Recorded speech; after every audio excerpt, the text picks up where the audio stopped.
Bienvenidos a esta conversación, a esta charla de MMEG con becarias de Latinoamérica. En este caso, el tema de nuestra conversación es creando leyes justas para todos. Tenemos con nosotros a 3 de nuestras becarias. Las 3 fueron otorgadas la beca de MMEG en el 2020 y las 3 están trabajando en temas relacionados con justicia. Primero me gustaría presentarles a Beatriz Ramírez Guaroto. Beatriz, si puedes identificarte. Un saludo. Beatriz Hola a es todas, ¿cómo están? perfecto. Beatriz es candidata a doctora en Derecho por la Pontificia Universidad Católica del Perú. Tiene una maestría en Derecho Constitucional y se graduó como abogada de la misma universidad, con especialización,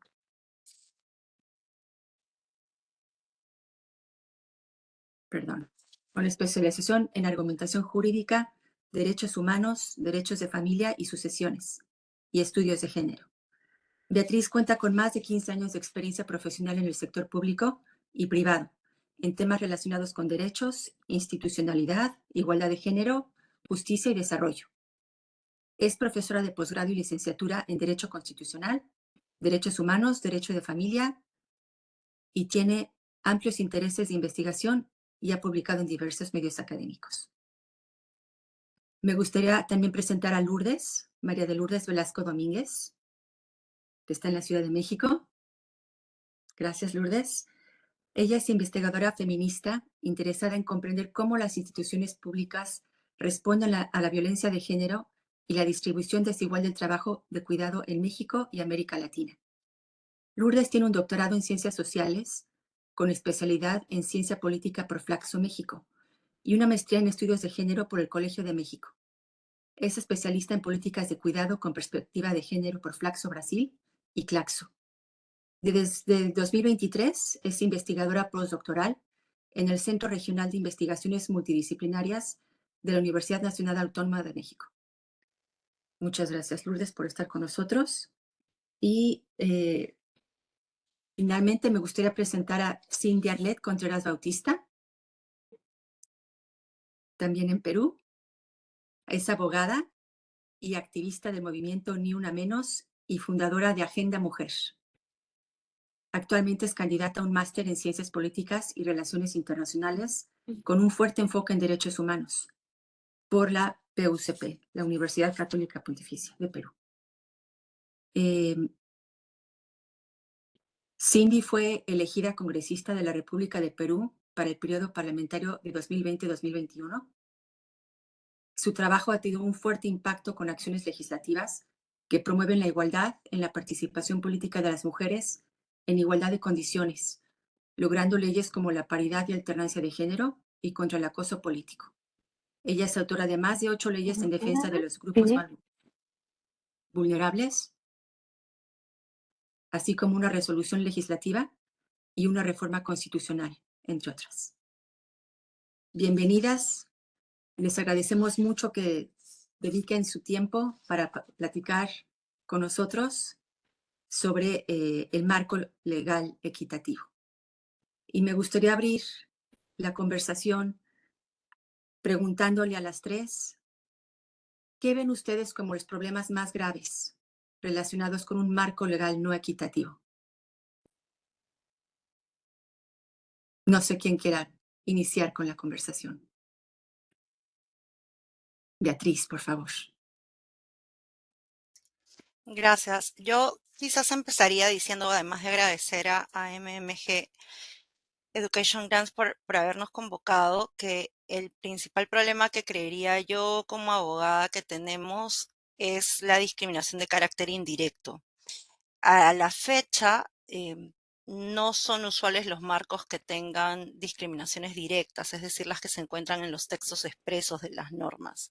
Es posible que existan, pero son cada vez las menos porque las luchas feministas de los años previos y las décadas previas han ido logrando, inclusive en los países de América Latina que hemos ido bastante a la saga, ir cambiando las normas que eran explícitamente discriminatorias. Yo diría que el principal problema tiene que ver con los efectos de discriminación indirecta de marcos normativos que son aparentemente neutros, pero cuando uno revisa los efectos, en los efectos, las mujeres a lo largo de su ciclo de su vida estamos sobre representadas. Y por lo tanto, el tener una discusión seria sobre la posibilidad de sexualizar el derecho en la medida de incluir específicamente algunos aspectos género sensitivos. Es una discusión que se ha venido abordando en América Latina no sin controversias, pero es algo que hay que pensar seriamente, ¿no? Porque si el impacto no es neutro, también necesitas que el derecho vaya tomando ciertas posiciones, ¿no? Eso ha sido parte del debate sobre el feminicidio, la regulación de distintas formas de violencia basada en el género y demás. Muchas gracias. Muchas gracias. Lourdes, Arlet, ¿algo que quisieran compartir también? Claro que sí. Por mi parte, pues creo que en la región de América Latina hemos tenido importantes avances en cuanto a crear marcos jurídicos más justos para todas y todos, todes. Por ejemplo, toda la institucionalización de la perspectiva de género en las instituciones y las políticas públicas. Sin embargo, esta institucionalización creo que ha quedado pues débilmente implementada, con muchas falencias, con falta de presupuestos, etcétera. Es un tema como muy amplio para abordarse. Aunque creo que también nos siguen quedando temas pendientes en la agenda, por ejemplo, el tema del reconocimiento del derecho humano al cuidado. Creo que es un tema central, que es una deuda histórica que tenemos las sociedades con las mujeres, que históricamente han sido las principales proveedoras de cuidados, sin una remuneración, sin reconocimiento a su trabajo, ¿no? Y en situaciones de bastante precariedad. Entonces, creo que es un tema central que no se ha abordado y sobre el cual hay avances, afortunadamente, hacia su reconocimiento, pero realmente falta que se materialice en normas justas, en leyes justas que permitan implementar realmente políticas integrales de cuidados. Y finalmente, también quisiera apuntar que actualmente en la región tenemos un avance muy fuerte de los grupos políticos antiderechos y que están tomando posiciones de poder muy importantes, pero también están transformando los marcos jurídicos. Ejemplo de ello es lo que el presidente Javier Milei ha hecho en Argentina al desaparecer el Ministerio de las Mujeres y Diversidades, la prohibición del uso del lenguaje incluyente o los recortes presupuestales a políticas sociales. Otro ejemplo es las medidas de Nayib Bukele, presidente de El Salvador, quien se ha opuesto a lo que denomina ideología de género y contra la educación para la igualdad, ¿no?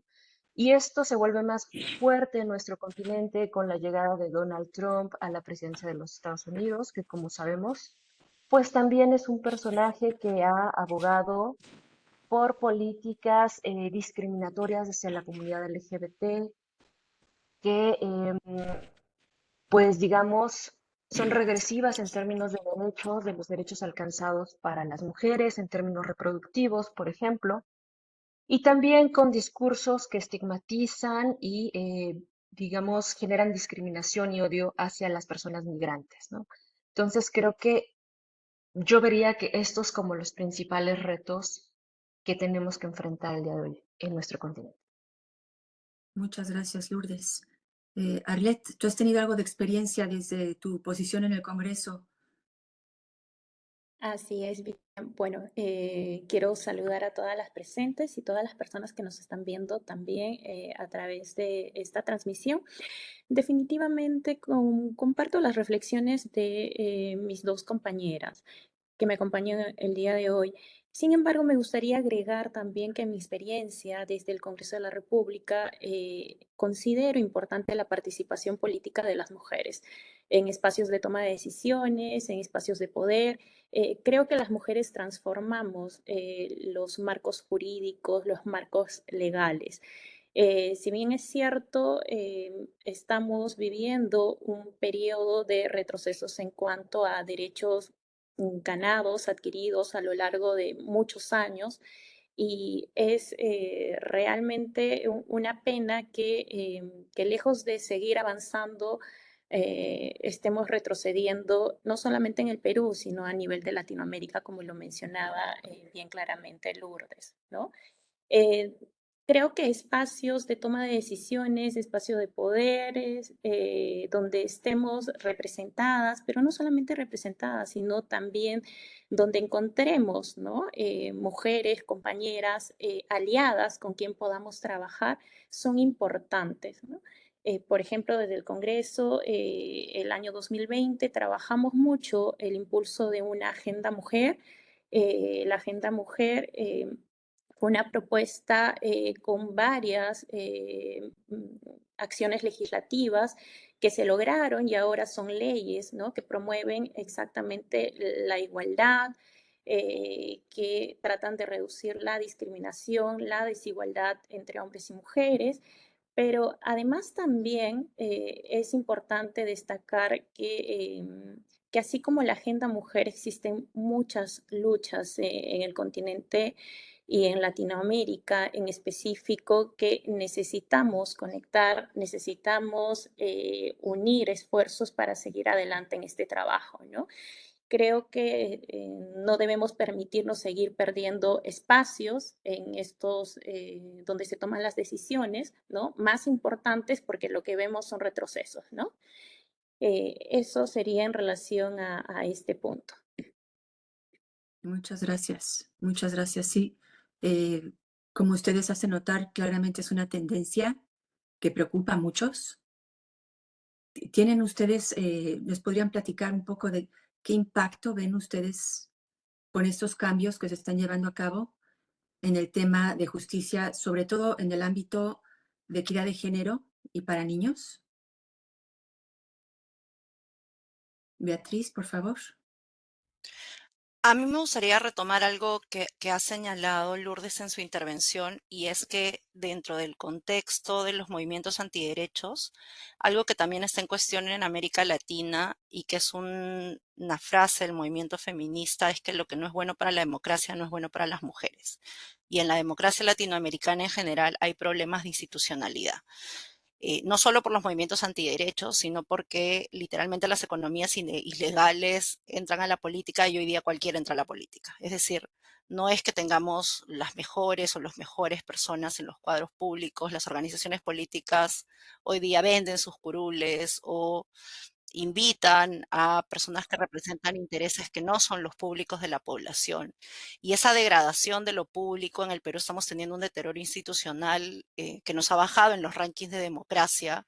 Hemos pasado de ser una democracia híbrida a ser una democracia soft, ya poco más que vamos a pasar a régimen autoritario ya, aunque en apariencia se guardan las formas, lo mismo podrá contar Lourdes en México, en marcos institucionales en donde entre comillas, se respetan las formas, pero en el fondo lo que uno ve es que quienes están en el poder se alían con cualquiera y así se van aprobando cualquier tipo de marcos normativos que no favorecen a la población en general.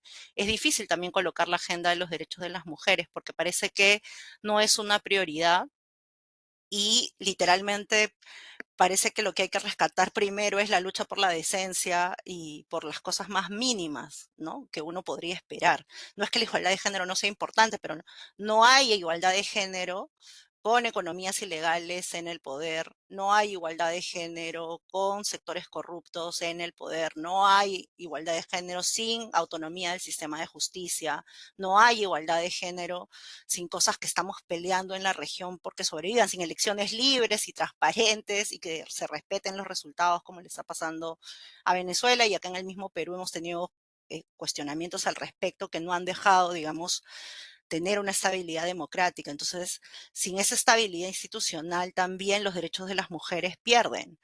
Y es difícil sostener lo que mencionaba Lourdes, es decir, tú puedes tener unos marcos normativos bien hermosos, pero el desarrollo en conjunto de las políticas públicas pues es completamente precario porque está a la ley del negociado, a la ley del dame que te doy, porque literalmente lo que prima no es el interés general, sino el interés particular de ciertos sectores que están representados en el poder de lo público hoy día, ¿no? Entonces creería que la degradación institucional, y con eso cerraría, no es una buena noticia, y aportar en la cooperación para el fortalecimiento institucional en general es importante para el enfoque de género en particular. Gracias. Lourdes, ¿tú ves algo similar en México? Sí, claro, claro. Concuerdo totalmente con Beatriz. No solamente el reto está en los grupos antiderecho que están tomando posiciones de poder, sino también en otras tendencias políticas. En México, por ejemplo, el gobierno en curso y la administración anterior se autodenominan como gobiernos de izquierda. Sin embargo, hemos estado constatando una degradación institucional, tal cual lo menciona Beatriz, particularmente por la reforma al Poder Judicial que se ha impulsado desde el Poder Ejecutivo, ¿no? Esta reforma ha sido muy criticada a nivel internacional por pues debilitar la independencia del Poder Judicial, y sabemos que esto definitivamente no es bueno para los derechos humanos, para la defensa y protección de los derechos humanos, y mucho menos pues para la igualdad, promover la igualdad de género. Entonces, definitivamente coincido en que incluso estos elementos básicos de nuestras democracias, como son la permanencia de los poderes, el contrapeso entre poderes y la protección de derechos humanos, hoy están en riesgo en México debido a esta reforma judicial. Nos preocupa mucho la situación. Ahora la instrumentación, la implementación de esta reforma está siendo muy atropellada, y definitivamente pues están en riesgo los derechos, la protección de derechos humanos. Sumado a esto, también quiero agregar que en el caso mexicano, en estas mismas administraciones de izquierda, pues ha habido algunos retrocesos, como la eliminación de las escuelas de tiempo completo, que era un programa muy importante para lograr que las mujeres pudieran armonizar su tiempo en el mercado laboral y su tiempo de cuidados. Esto desapareció. También se eliminó un programa de estancias infantiles para infancias menores de 4 años, y pasa exactamente lo mismo. Las mujeres ahora tienen que renunciar a su inserción profesional o en el mercado laboral y dedicar más tiempo al cuidado, lo cual precariza sus hogares, aumenta su pobreza. Son elementos que pues se han estado debilitando en esta administración. No tenemos todavía una política de cuidados integral. Seguimos con una política fragmentada que deja muy vulnerables a los grupos poblacionales sin seguridad social. Hasta aquí quiero quedarme por ahora. Gracias, es una tendencia preocupante. Arlette, no sé si tú quisieras agregar algo. Sí, Vivian. Definitivamente creo que los marcos legales no equitativos afectan y vulneran los derechos humanos de las personas, los derechos fundamentales de las personas, ¿no? En especial de mujeres, de niños, de niñas, de personas en situación de vulnerabilidad, ¿no? En ese sentido, me gustaría recordar también que, por ejemplo, en el Perú, desde hace algunos años atrás, se ha venido impulsando, por ejemplo, la eliminación del matrimonio de menores de edad. En el Perú, aunque parezca increíble, esto estaba permitido, ¿no? Mediante un decreto legislativo del año 2018.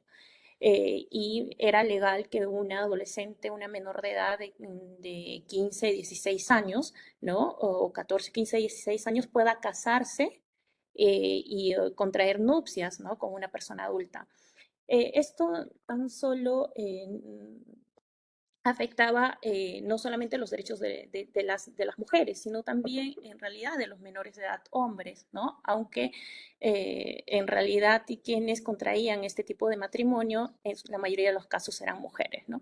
Recién el año pasado, después de tantos años de trabajo y de esfuerzo, ¿no? De lucha, se ha podido lograr que esto se convierta en ley, que se logre eh,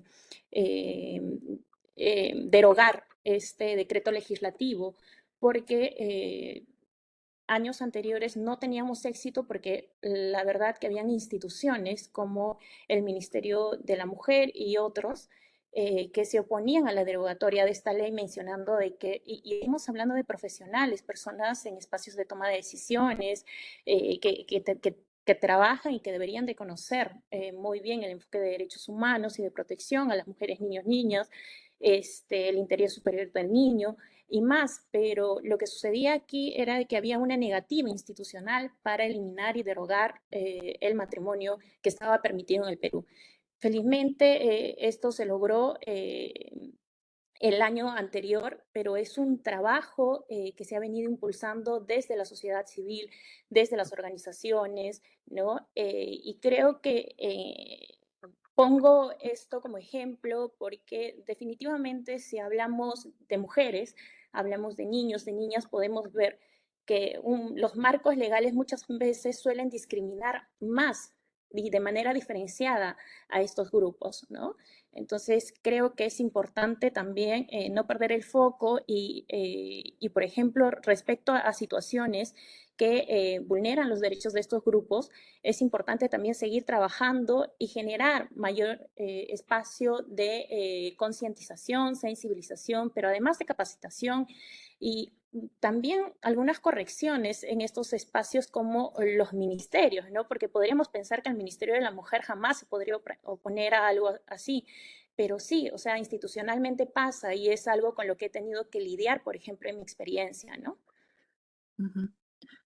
Me parece por tu comentario que una, no sé si el término es solución, pero algo donde podría verse algo de remedio a esta tendencia es precisamente la participación de la sociedad civil.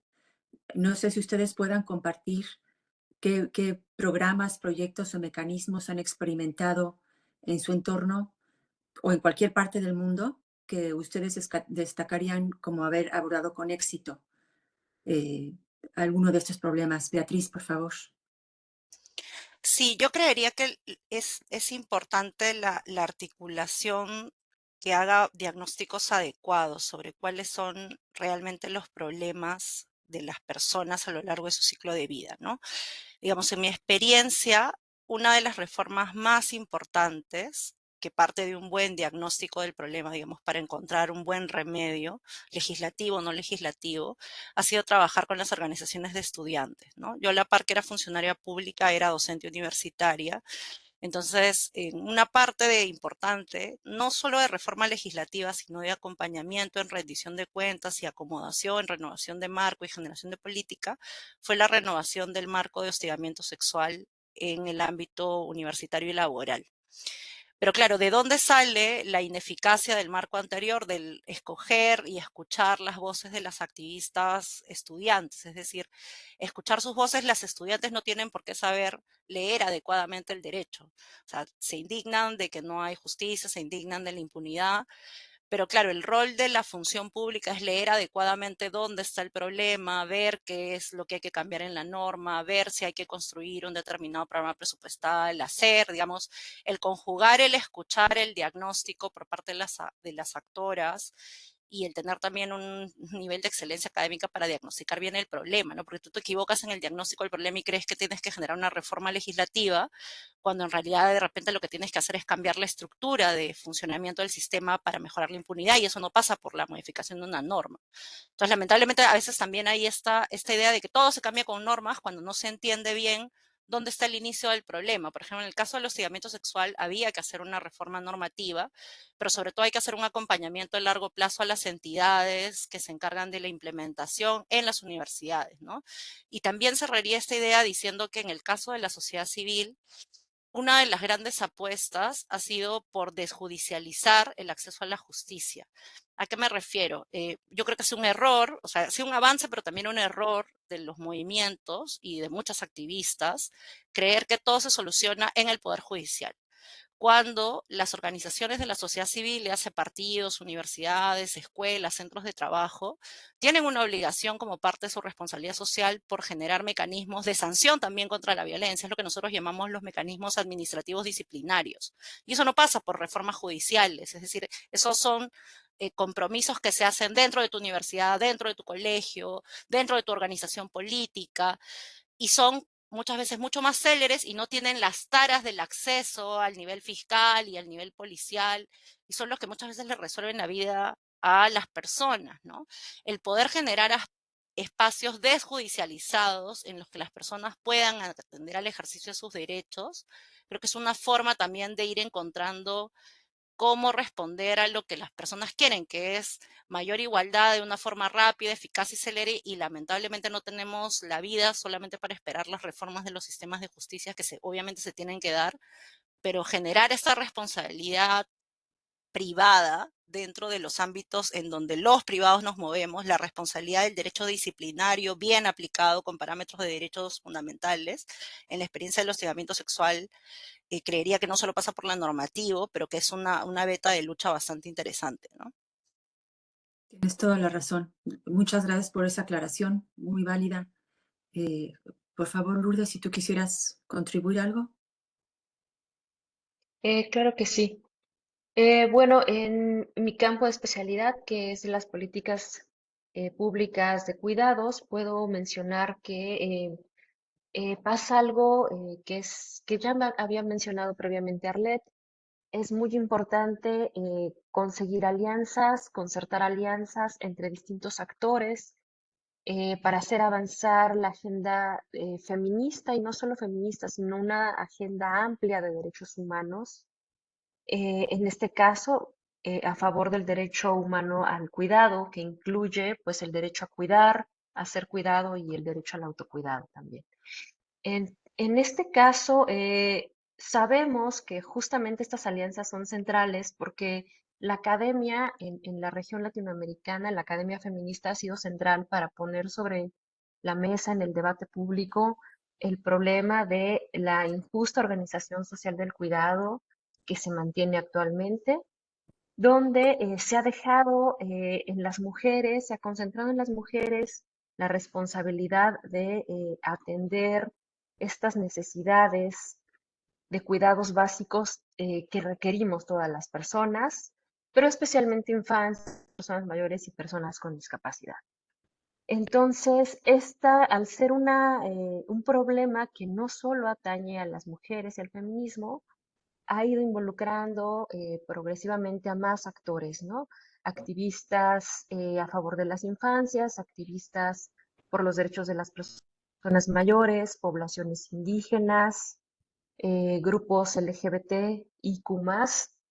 Entonces, estamos viendo cómo el derecho al cuidado, y no solo el derecho al cuidado, sino también la transformación, digamos, de estos modelos de desarrollo que para nada nos ayudan a cuidarnos entre las poblaciones y a garantizar la sustentabilidad de la vida, eh, están siendo el centro de articulación de diferentes movimientos.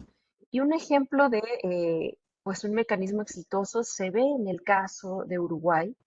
Uruguay es el primer país de la región latinoamericana que ha conseguido una ley para implementar su sistema integral y nacional de cuidados. Esto se consiguió justamente por esta alianza academia, burocracias, movimientos sociales, eh, legisladores, políticos, que lograron tomar conciencia de la relevancia de esta problemática histórica de injusticia de género y que impulsaron esta ley transformadora. En la región pues tenemos grandes avances justamente gracias a estas alianzas. Eh, Todas las, digamos, acuerdos que se han dado en las conferencias regionales de la mujer en el marco de la CEPAL. Y nos queda pendiente también seguir impulsando en otros países estas mismas agendas. Por ahora, pues también comentarles que estas alianzas fueron muy visibles o están siendo muy visibles en la última consulta que hizo el Estado argentino a la Corte Interamericana de Derechos Humanos para que esta corte digamos, tomara postura frente al alcance del derecho humano al cuidado y su relación con otros derechos. En esta consulta, la Corte hizo un llamado a la sociedad civil para que diera su opinión sobre este derecho. Y es sorprendente que en la región 130 organizaciones sociales de diversidad digamos, posiciones, como les comentaba, de pueblos indígenas, de pueblos afro, personas a favor de los derechos trans, de la comunidad LGBT, organizaciones feministas se unieron para pedir a la Corte que reconociera y que ampliara los estándares de garantía del derecho humano al cuidado, ¿no? Entonces, bueno, creo que es muy interesante cómo esta agenda está logrando aglutinar a diversos actores y está logrando hacer avanzar un tema muy importante en la región. por supuesto, y muchas gracias por mencionar esos ejemplos de la región. Arlette.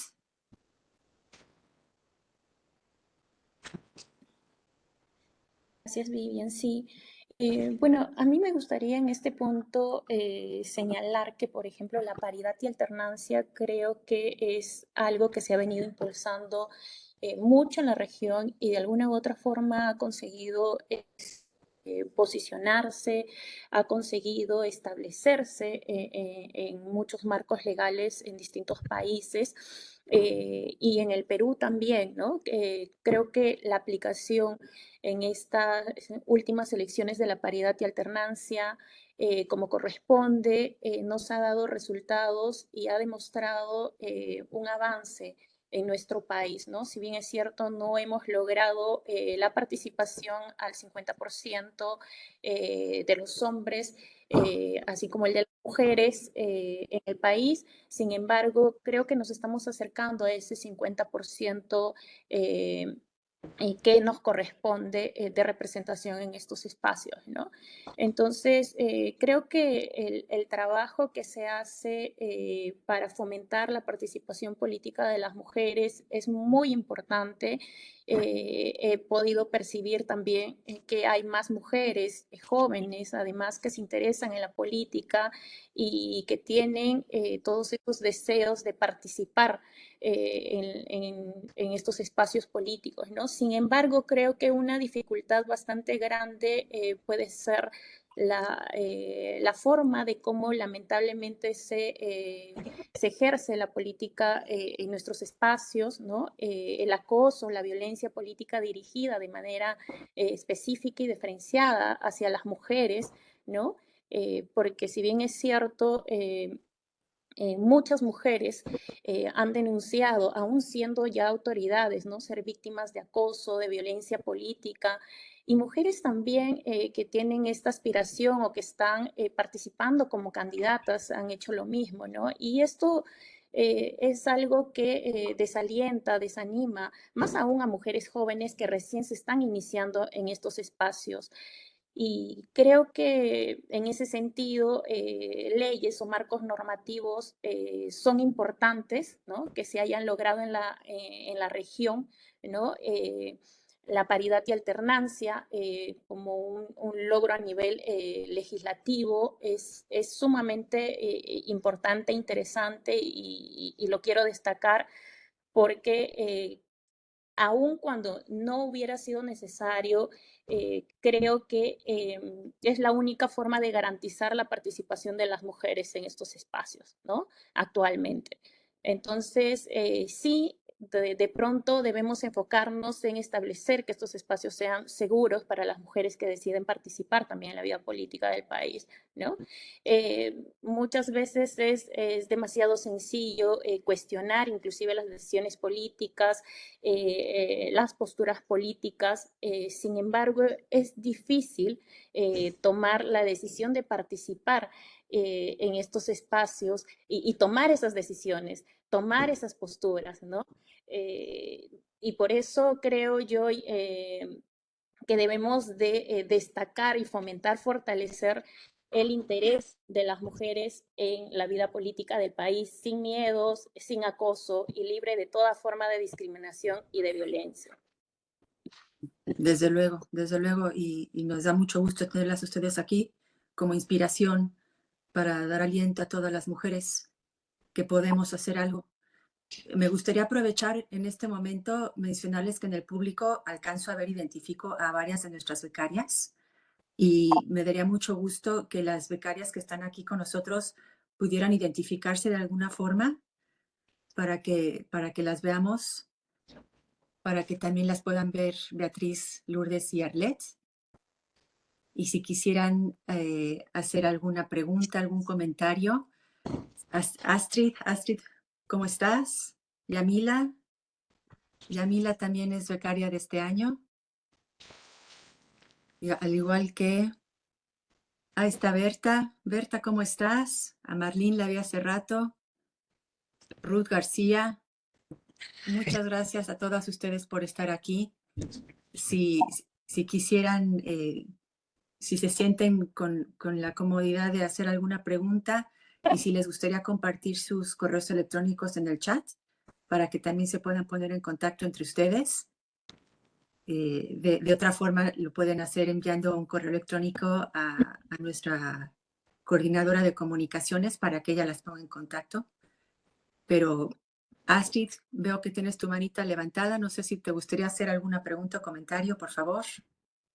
Sí, justo quería hacer un comentario. Primero saludar a todos, todas y todes que están presentes. Y justo han tocado, me parece un tema muy importante, que es cómo es que crean leyes justas, pero justamente incluyendo a sociedad civil, que es uno de los temas que particularmente a mí me interesa mucho, porque aquí, por ejemplo, en el Perú, a partir de mi experiencia profesional, cuando hablamos de la temática de discapacidad, hablamos mucho sobre el derecho a la consulta, ¿no? Y el derecho a la consulta aquí en Perú hacia las personas con discapacidad es un derecho que desde el anterior año se viene fortaleciendo desde la entidad pública. En este caso en el Perú tenemos el CONADIS, ¿no? Y ya están iniciando diversos procesos de consulta donde diversas organizaciones de personas con discapacidad, lideradas por mujeres con discapacidad, porque justo hay una norma que justamente se vincula con lo que nos comentaba Lourdes, que es sobre los cuidados, ¿no? Y que es algo muy novedoso que también está pasando acá. Y hemos visto con mucha alegría que ha habido mucha participación por parte de sociedad civil respecto de las normas o las propuestas normativas, ¿no? Entonces, desde nuestra perspectiva hay una vinculación cuando hablamos de cómo es que uno crea leyes justas y cómo es que uno también genera la participación de las organizaciones o de los actores sociales que van a terminar siendo impactados por estas normas, ¿no?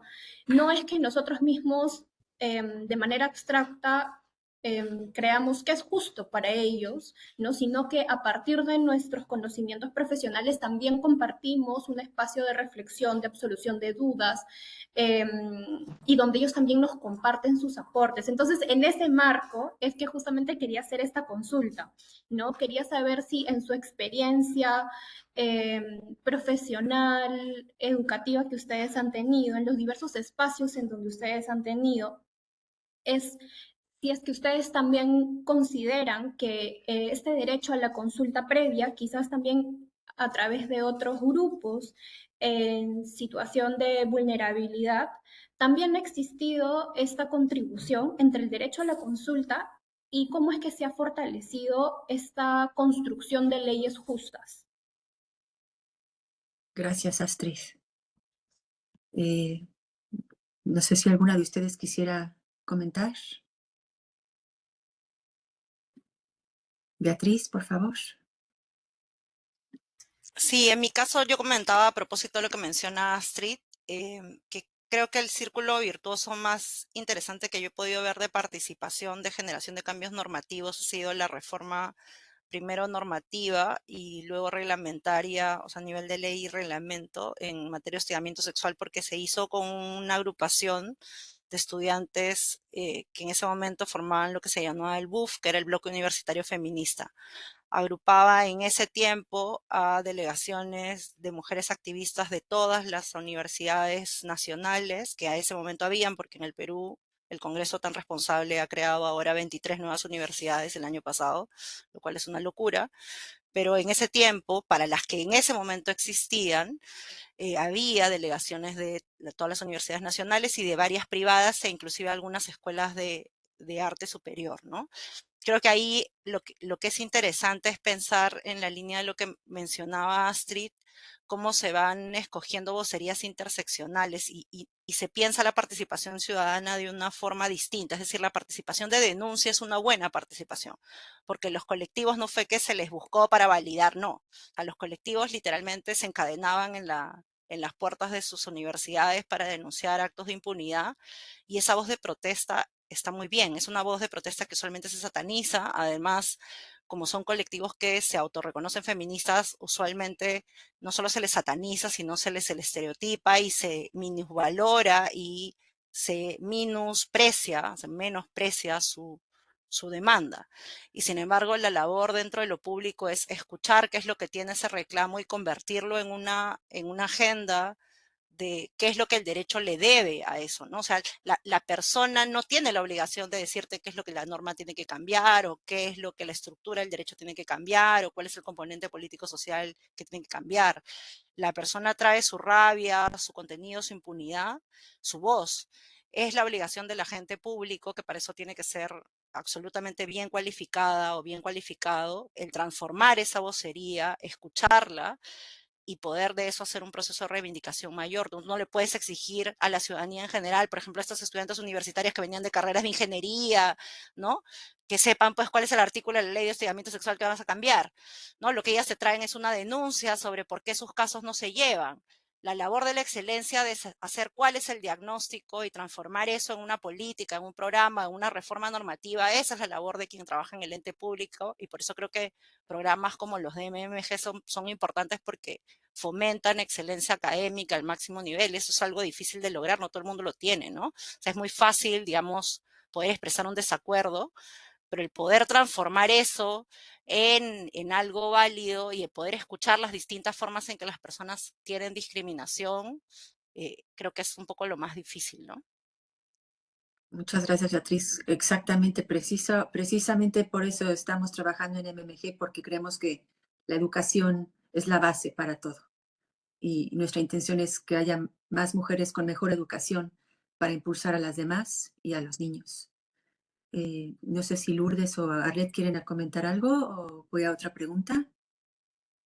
Yo sí quiero comentar algo.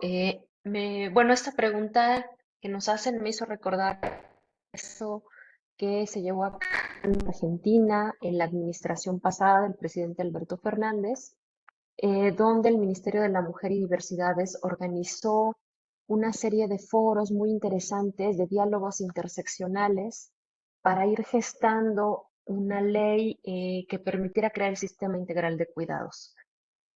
Creo que es pues una forma ejemplar de cómo se construye también y cómo se va gestionando la norma jurídica con participación ciudadana y participación diversa, justo para ir atendiendo las necesidades específicas de todas las poblaciones.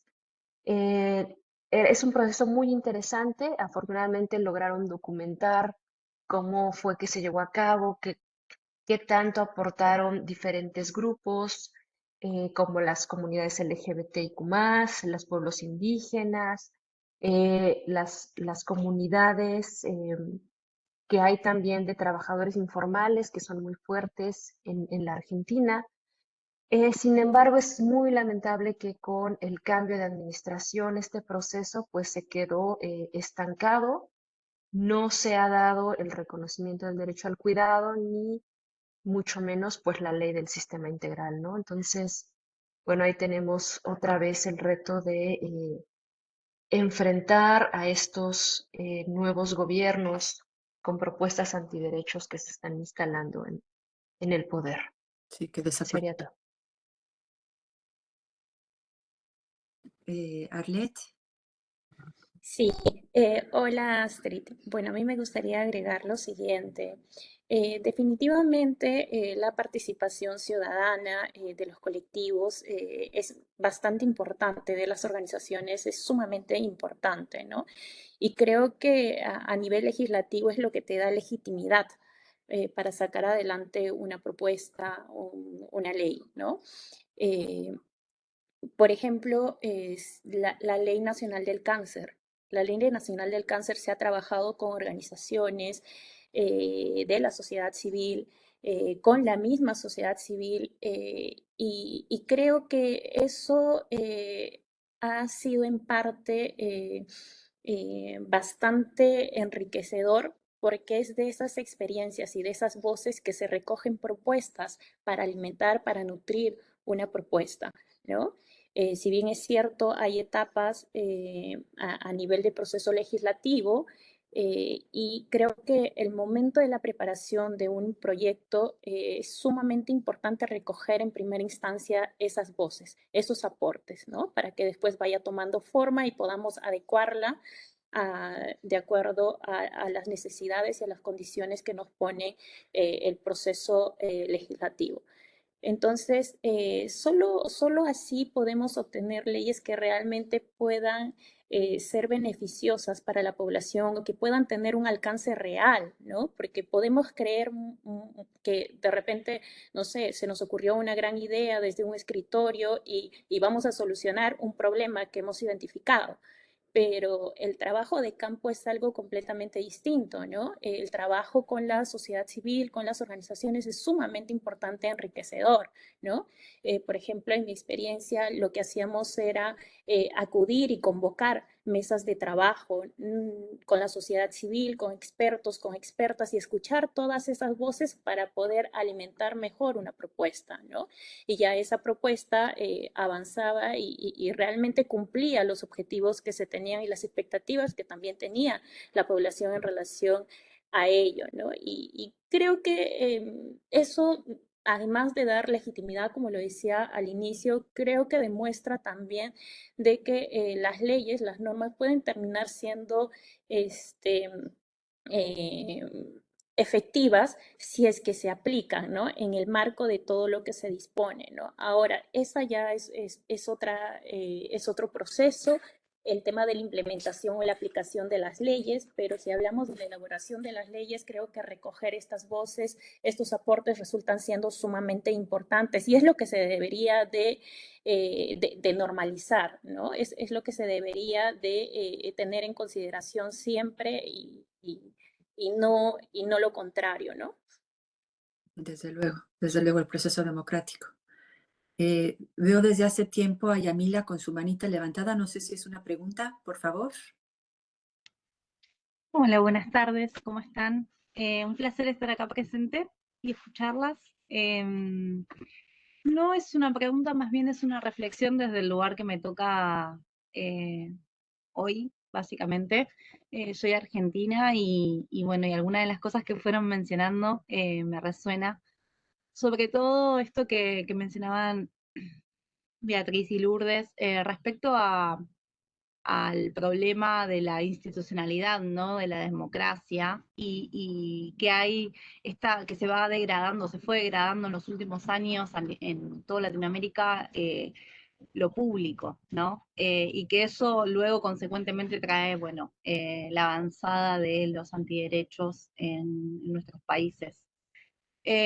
Más bien, esta reflexión es una preocupación, ¿no? Pensaba en el rol que tienen las organizaciones de la sociedad civil, no solo en la construcción de esa legislación, sino también en la defensa de la legislación de género, con perspectiva de género para las mujeres y también para las infancias. acá en Argentina contamos con la ley de educación sexual integral, que bien se implementa desde hace varios años. Uy, ¿me escuchan? Sí, sí.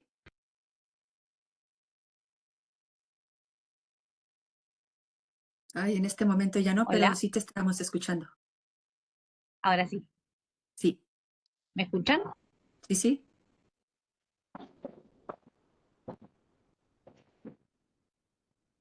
Yamila, Hola. sí. Ah, perfecto. Ya. Apagué el video para que... Ahí está. Ahora sí. No sé si quieres Genial. contribuir algo más. Ahorita a ti, Ah, sí. Bueno, eso, pensaba justamente en lo desafiante que es para las organizaciones y en qué estrategias conjuntas se pueden tejer a nivel regional, ¿no? Para poder defender esos derechos en cada uno de nuestros territorios.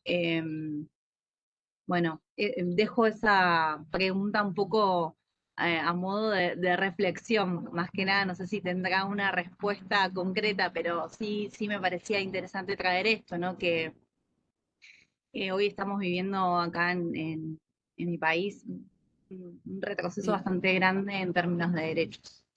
Bueno, sí. nada más. Gracias, Yamila. Gracias. Sí, sí, sí. Tus comentarios coinciden con temas relacionados a a toda la región. No sé si alguna de ustedes quiere hacer un comentario. Beatriz, por favor. Sí, yo en la línea de lo que decía Yamila y lo que también ha señalado Lourdes, yo quisiera recordar esa frase que ya he mencionado, ¿no? O sea, los feminismos latinoamericanos acuñaron esto de que lo que no es bueno para la democracia no es bueno para las mujeres, justamente para unir las luchas de los movimientos feministas a las luchas por la democracia. O sea, no podría haber hoy día, y creo que parte de las labores dentro de la sociedad civil, al menos la que me toca a mí como profesora ahora, que es mi ocupación a tiempo completo desde que abandoné la función pública, justamente porque creo que la institucionalidad de mi país está completamente degradada, y busco ser coherente con eso. Em, Creo que hay que hacer una apuesta por una concientización ciudadana, eh, justamente sobre las apuestas democráticas. Es decir, esto que decía Lourdes, no puedes ponerte de lado frente a lo que se está haciendo con el sistema de justicia de tu país y pretender que vas a hacer alianzas para promover los derechos de las mujeres, ¿no? O lo que mencionaba Yamila, no puedes pretender que todo bien con los ajustes económicos, sin importar cómo se hagan, la eliminación de los programas y a quién le toque, pero si te conceden algunos votos para alguna cosa, todo bien, ¿no? O no puedes pretender que todo bien porque te conservan una determinada institucionalidad, por ejemplo, no sé, en nuestro caso, el Ministerio de la Mujer, que siempre ha sido una materia de negociación acá en el Perú, pero salen ciertos chanchullos, que es la palabra que usamos acá en el Perú para decir que hay aspectos de corrupción vinculados con minería ilegal, que están vinculados justamente a otras formas de explotación de violencia contra las mujeres y el ambiente y en general, ¿no? Es decir, creo que el mantener una mirada que se centre ciertamente en los derechos de las mujeres, que es el gran aporte de los feminismos, pero que mire obviamente lo que hay más allá, ¿no? Que es un poco lo que decía Yamila, es decir, es imposible pensar en leyes justas para las mujeres si uno no piensa en cuál es el marco democrático de los países. Y no todos los países, pero algunos de nuestros países en América Latina están sometidos hoy día a perder su condición democrática o a tener democracias de cascarón. Entonces, ponerse de lado y no decirlo abiertamente y no trabajar en nuestra vida cotidiana por eso es un poco hacerle juego o por inocencia, ¿no? O por descuido digamos, a esto que no beneficia a la larga los derechos de las mujeres a lo largo de su ciclo de vida, ¿no? Por supuesto, por supuesto. Eh, Justamente Lourdes estuvo involucrada en alguna investigación del caso de Brecht, ¿no? Relacionado. No sé si Lourdes quieras decir algo. Eh, que coincido con mis dos compañeras que estamos enfrentando en la región procesos de degradación institucional. Mantener las instituciones democráticas es como la base para poder exigir derechos, para poder tener derecho a exigir derechos, para poder buscar la igualdad de género. Entonces, definitivamente hay factores que están impulsando esta degradación, como bien decíamos, toda la criminalidad organizada, que no solo pasa por organizaciones de cárteles de la droga, sino también por corporaciones empresariales que capturan al poder político y que pues pueden tener interés por gobiernos autoritarios que legislen, gobiernen a su favor, ¿no? Como, bueno, sí, el caso que mencionan Viviana, investigué un poco sobre justamente cómo se dan estas colusiones entre una corporación transnacional como Odebrecht y grandes gobiernos, bueno, los gobiernos federales, ¿no? Del Perú y otros de la región, ¿no? Es muy fuerte porque, bueno, el Estado, pues, en lugar de cumplir sus funciones básicas de garantizar derechos, pues, digamos, empieza a operar para más bien mantener privilegios o construir privilegios para ciertas élites económicas.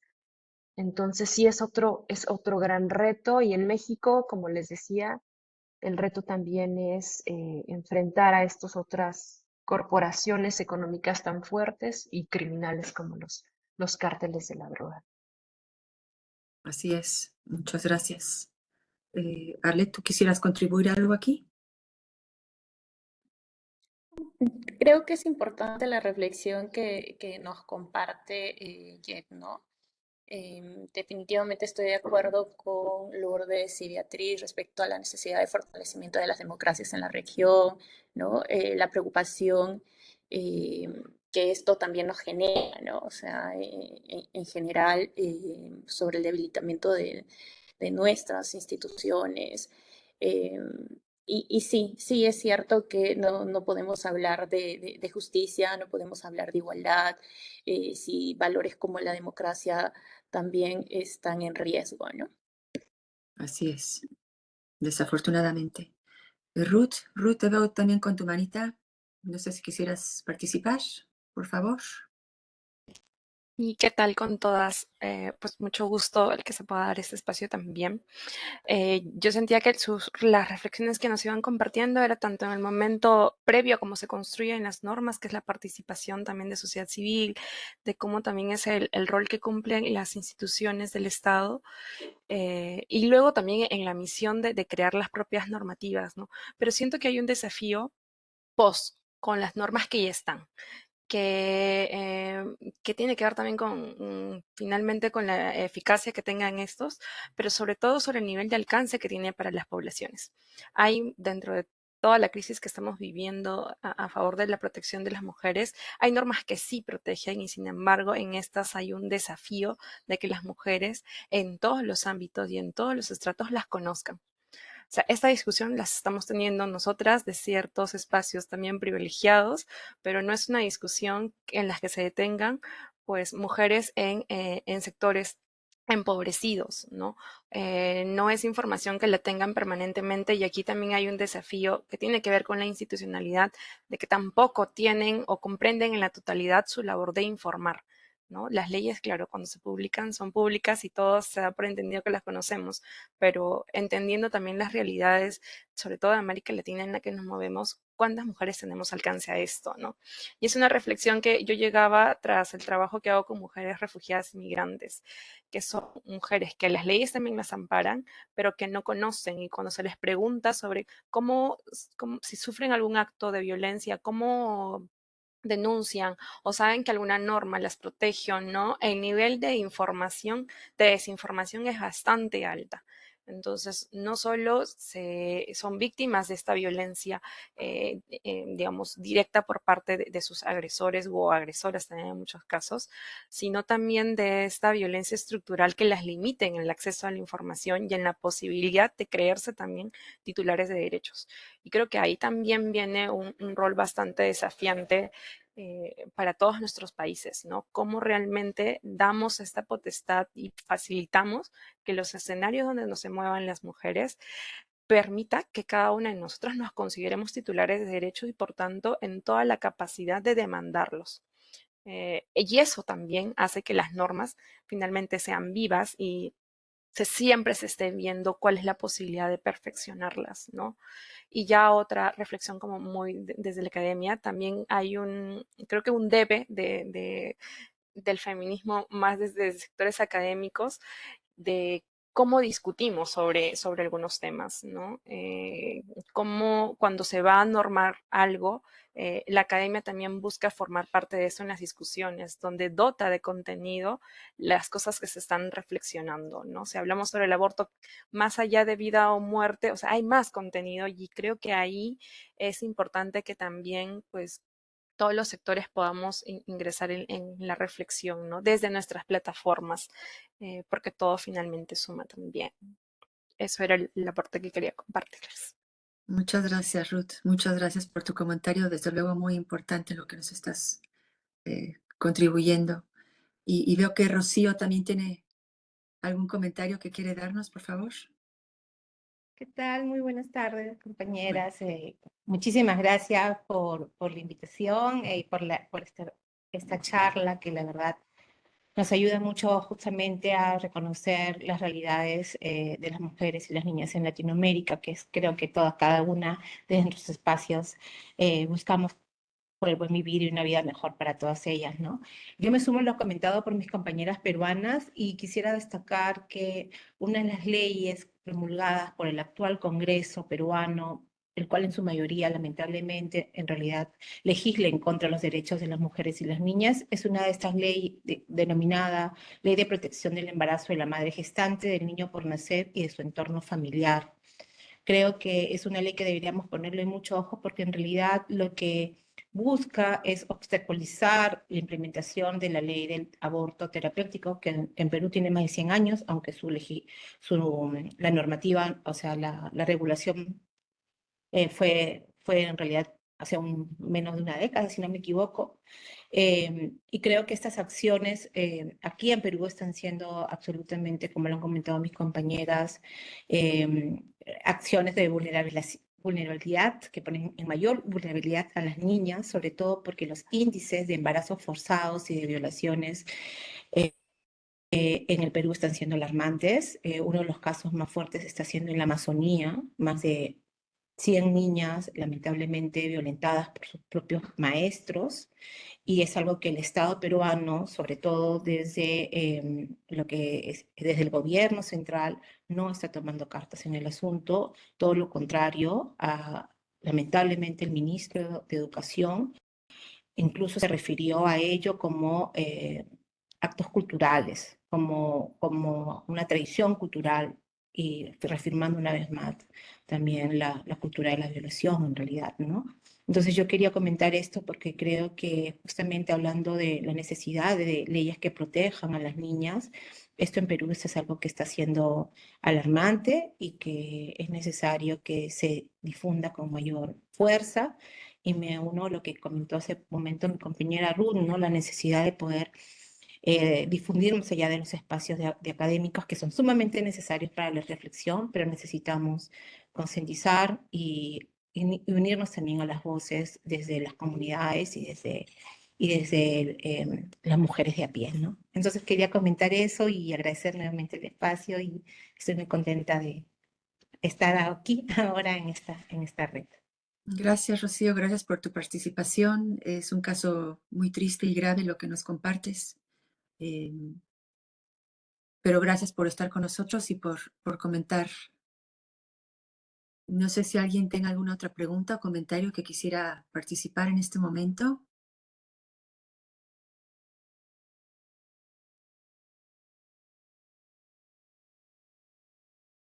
Tenemos también varias personas de nuestro consejo aquí, de nuestros comités de selección. No sé si alguna quiere hacer una pregunta o si alguna de nuestras panelistas quisiera de alguna forma dar como una conclusión a esta conversación. A mí me gustaría también hacer énfasis sobre algo que creo que no hemos mencionado, pero para mí me preocupa personalmente, que es esa injusticia judicial. ¿Qué medios existen o creéis que debieran existir para prevenir, atender, investigar o judicializar este tipo de injusticia judicial que sé que, por ejemplo, Arlet la sufrió en su momento?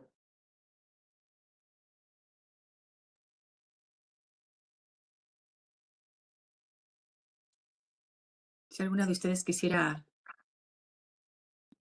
comentar. Bueno, yo. Arlet. Sí, Carmen, creo que es importante también hablar sobre esto y en realidad muy poco se ha podido avanzar, al menos en Perú, ¿no? Si bien es cierto, desde el Congreso se propuso conceptualizar y sancionar la violencia institucional como tal. Sin embargo, instituciones como el Ministerio del Interior, el Poder Judicial, el Ministerio de la Mujer, el mismo Ministerio Público se opusieron, ¿no? Emitieron opiniones técnicas en contra, porque lo que buscaba era determinar responsabilidad en agentes estatales, ¿no?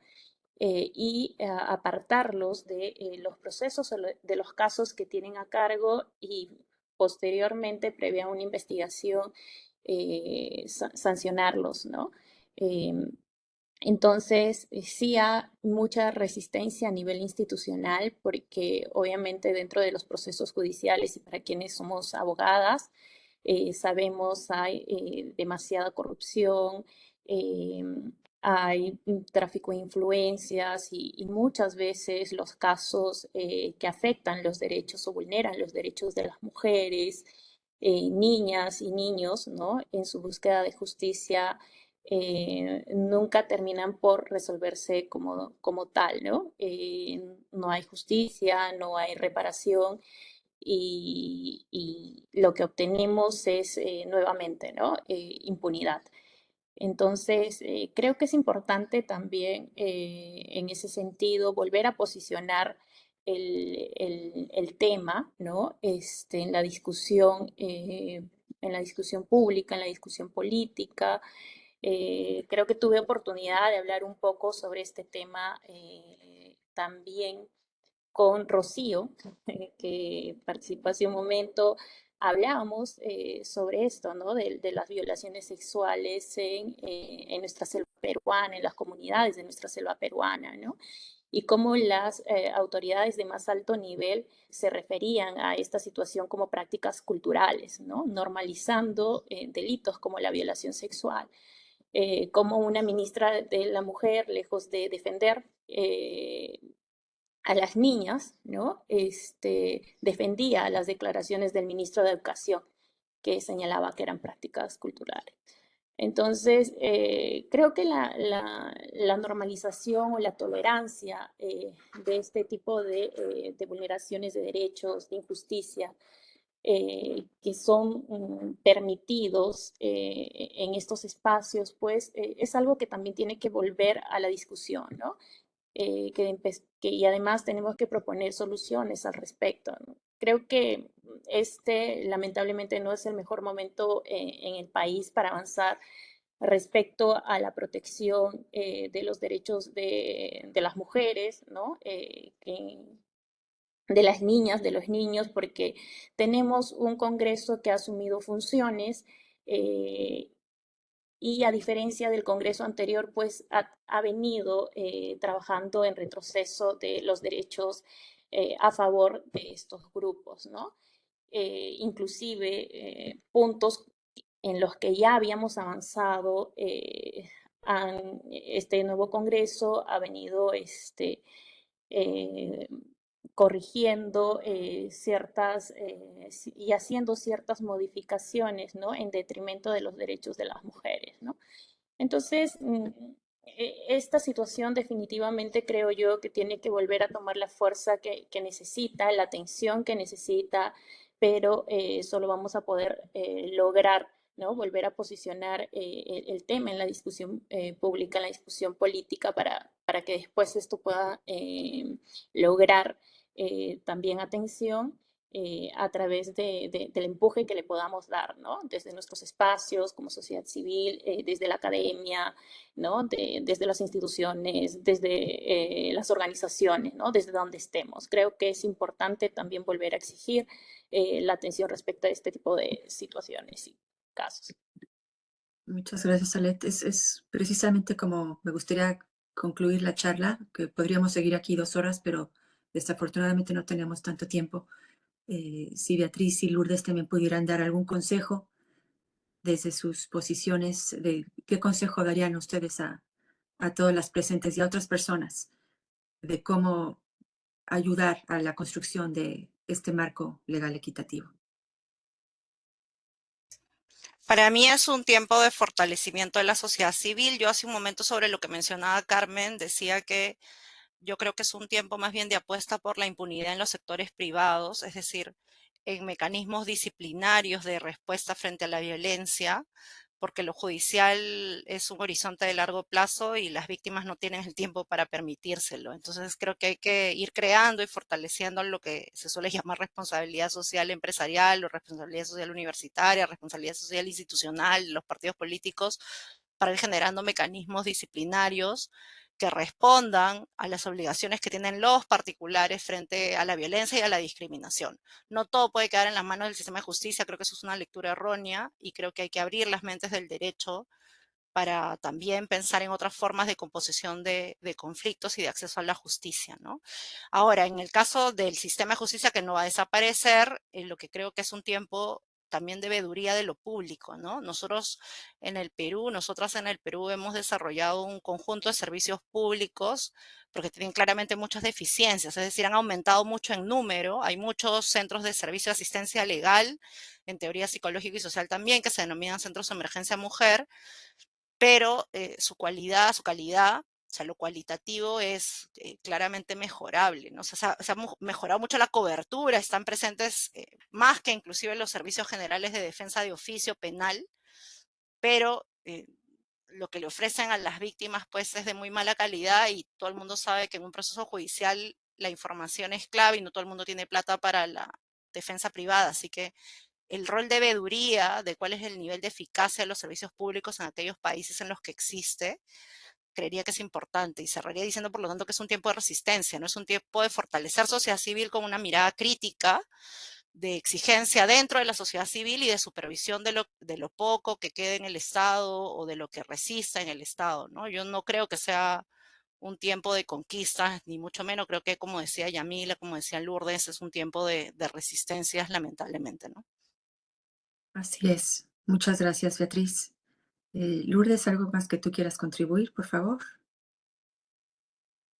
Pues con Beatriz, creo que estamos en la región en un momento de resistencia y defensa de parte de la sociedad civil para pues tratar de poner límites, frenos o evitar el avance de esta degradación o regresión democrática que estamos viendo en las instituciones, ¿no? Y pues creo que para ello coincido también con otros comentarios. Es bien importante vincularnos el sector académico con sociedad civil, generar diálogos profundos para pues emprender proyectos en común de defensa, pero creo que también de construcción en los espacios que se puede ir dando. Por ejemplo, en México ahora se está discutiendo también la ley para crear un sistema integral de cuidados y creo que ahí está siendo muy relevante la participación de la sociedad civil y de las propias cuidadoras que han alzado la voz para exigir justicia por pues esta injusticia histórica que han vivido al ser dejadas en el olvido, ¿no? Entonces, bueno, pues los retos son muchos con el sistema, con respecto al sistema de justicia.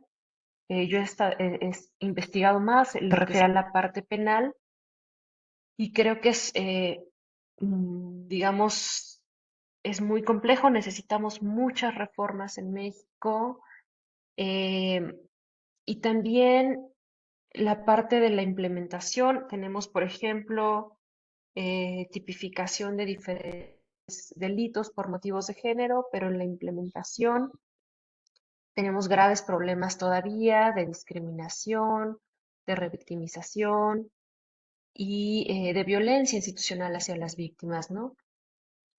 También no se diga en contra de las miles de madres que están buscando a sus familiares desaparecidos, ¿no? Que es un problema fuerte en México hoy en día. Entonces creo que hace falta también traer esta perspectiva del cuidado de las instituciones, que se instale dentro de las instituciones como uno de sus objetivos centrales en el trato que se da a la ciudadanía, en el trato en la ventanilla, pero también en el diseño de la institucionalidad. Y bueno, ahí me quedo. Gracias por esta invitación. Muchísimas gracias. Gracias, Lourdes. Gracias, Beatriz. Gracias, Arlette. Justamente es lo que estamos tratando de hacer aquí, una conversación para aprender de ustedes, los temas que estamos viendo en esta región, compartir experiencias, ideas y proyectos. Les agradecemos mucho el que hayan estado con nosotros. Les felicitamos por todo lo que están haciendo, todo lo que han hecho y sus planes.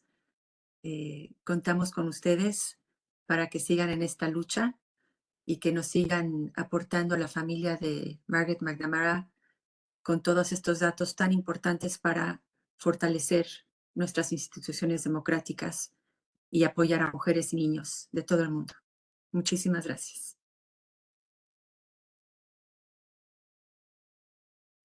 Muchas gracias.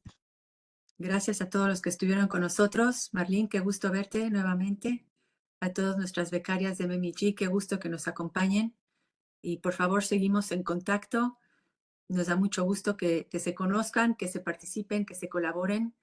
Y las felicitamos por todos sus éxitos, todos sus proyectos. Muchas gracias. Gracias, Vivian. Gracias a todas.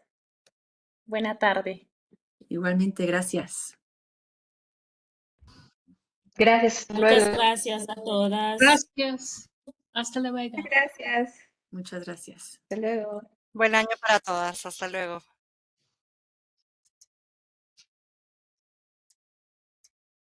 Gracias.